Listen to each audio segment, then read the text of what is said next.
recruiting is, again, one of the things you've had to do well over your career. You guys brought in a lot of good people on board, a lot of different places. When you look at somebody and you see somebody coming up, obviously you became CEO and chairman of Sony and other things you've done. What have you seen? Because sometimes somebody says, I want to be a CEO one day, but you're not made to be a CEO. I want to go out there and be a founder one day. I want to be an entrepreneur. I want to be this. I want to be this. What are some things? You've said charisma was one of your things you look for as a leader. But what I'm asking from you is, what do you see where you say, I think this guy's a one person, meaning he can be number one. You're a number two person. You're a number three person. What are some qualities you see that requires for somebody to be a number one person? For me, I look at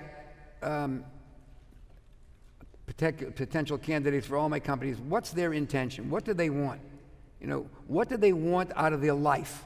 Because that's going to run part of their business, whether you think so or not. What do they want out of their life? How are they managing their life? Is that the conversation you're having with them? Yeah. So what are some questions you're asking me? Say you're recruiting me to be one of your executives for a company. And remember, you have to be careful in today's world. You can't ask them their sex, you can't ask them their age, you can't ask them how married. Stuff, the only thing you can ask them is, what did you have for breakfast? So you have to go around it in different ways. You have your head on to try to explore some information, to have some ideas of what it is. But what information are you trying to get out of me? I try to find out whether you are going to be inspired or perspired. What are you going to be driven by? You're going to be driven by a collaborative effort or a solitary one. How do you find that out? You talk to them about how they see life, how they see different events, how they see other experiences that you've had in business and they've had in business. You see them narrate it. They're your audience of one. They're an audience of one. Yeah. And you've got to be interested in them. So you've got to let them know that what you're looking for. Not try to trick them. That's not the idea. You're looking to find something good.